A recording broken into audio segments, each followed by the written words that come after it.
Exclude کیا تمام وکلا نے اور ہمارے جو پی ٹی آئی کے وکیل تھے نعیم بخاری صاحب، ان کی دلیل یہ تھی کہ اس لیے اس کو ڈسکوالیفائی کیا جائے کہ وزیر اعظم نے تمام قوم کے سامنے جب قوم سے خطاب کیا جھوٹ بولا، جب انہوں نے عدالت سے بات کی جھوٹ بولا، جب انہوں نے نیشنل اسمبلی سے بات کی جھوٹ بولا.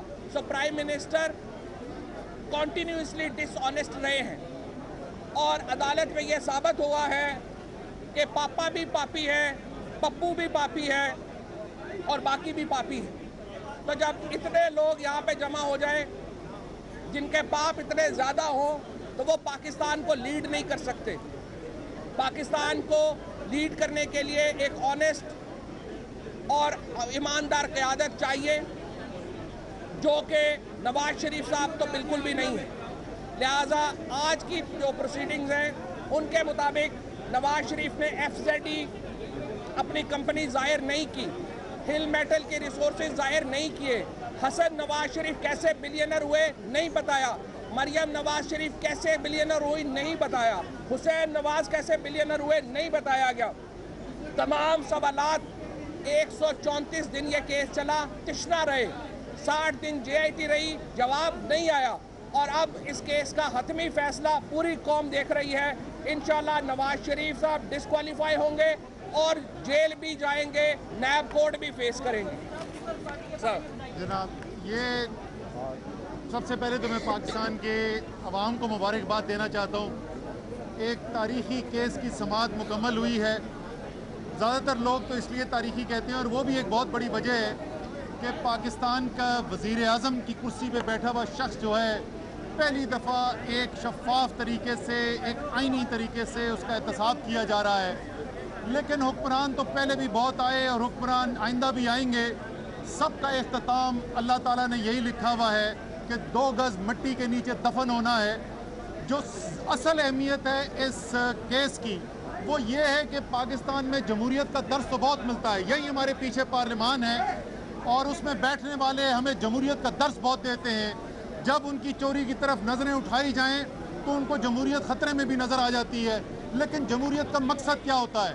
جمہوریت کا مقصد ہوتا ہے کہ تمام قوم جو ہے، تمام شہری جو ہیں اس قوم کے چھوٹے سے لے کے بڑے سے بڑے تک ایک آئین کے نیچے، ایک قانون کے سامنے برابر ہوتے ہیں. پاکستان میں اس وقت کوئی مستری کا بچہ، کوئی ریڑھی والے کا بچہ، کوئی رکشہ چلانے والے کا بچہ، کوئی مزدور کا بچہ یا کسان کا بچہ غلطی نہ بھی کرے، صرف شبہ بھی ہو تو اس کو تھانے میں لے جا کے زمین پر لٹا کے اس کی لترول کی جاتی ہے.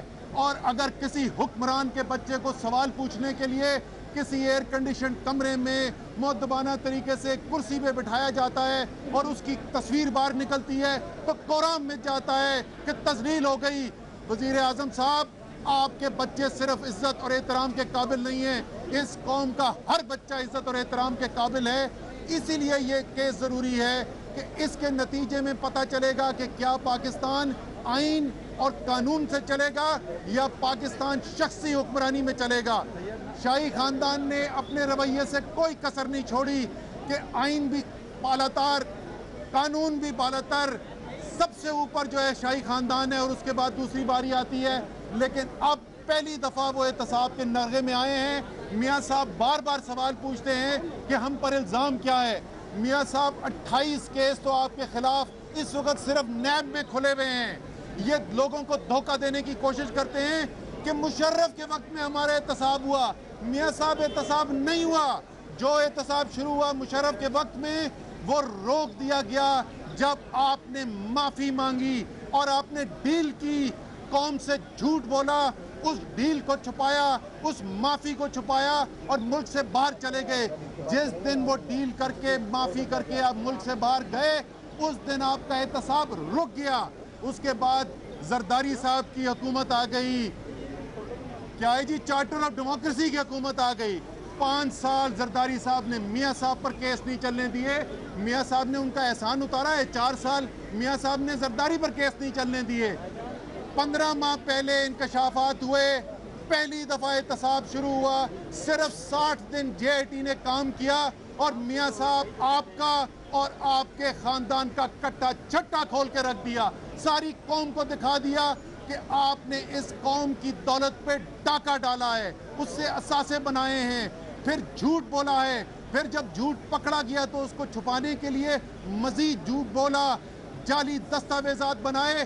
آپ کے تمام جھوٹ, تمام جعلی دستاویزات پکڑے گئے ہیں. اور آخری بات صرف یہ کہ میاں صاحب کل آپ نے بڑی دھمکیاں دی ہیں. آپ نے جے آئی ٹی کے ممبران کو بھی دھمکیاں دی, آپ نے قوم کو بھی دھمکیاں دی. پہلی بات تو یہ 1998 کا پاکستان نہیں ہے جس وقت آپ کا لشکر چڑھ دوڑے سپریم کورٹ کے اندر, لیکن آپ کو صرف آپ کی ہی میں برمنگم کی تقریر یاد دلانا چاہتا ہوں جس میں آپ نے لوگوں سے کہا کہ مجھے میرے مشیر کہتے رہے کہ قدم بڑھاؤ نواز شریف, ہم تمہارے ساتھ ہیں. جب قدم بڑھایا تو پیچھے نظر کوئی نہیں آیا.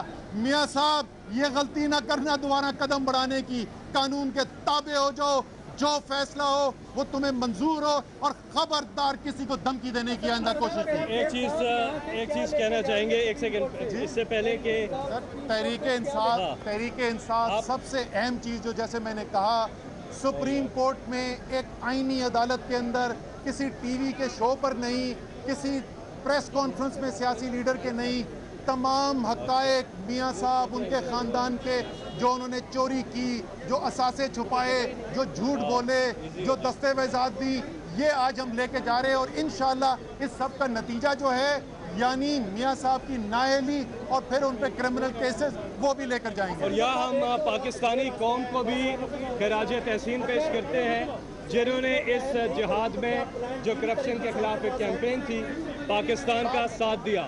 اور تمام جو میڈیا کے ساتھی ہیں, میڈیا چینلز ہیں, صرف ایک چینل جیو کو نکال کر ان کا بھی شکریہ ادا کرتے ہیں, اور تمام چینلز بشمول جیو کے جو ان کے یہاں پہ لوگ ہیں ان کا بھی شکریہ ادا کرتے ہیں. لیکن خاص طور پہ کریڈٹ ہم دیں گے پاکستانی قوم کی جنہوں نے اس کرپشن کے خلاف جہاد میں عمران خان کا ساتھ دیا اور اس منزل پہ پاکستان کو لے گیا ہے. آپ سب کو بہت خراج تحسین. پہلے 22 خاندان تھے, اب 22 بچے ہیں. سر جی پہلے فیصلہ آنے دیں. ہم ان کی طرح نہیں ہیں جو دھمکیاں دے کے پہلے انہوں نے جے آئی ٹی کی رپورٹ جو ہے اس پہ اثر انداز ہونے کی کوشش کی, اب وہ فیصلے پہ اثر انداز ہونے کی کوشش کر رہے ہیں. فیصلہ آئے گا, جب فیصلہ آ جائے گا اس کے بعد اپنا اعلان کریں گے. کیا تھینک یو.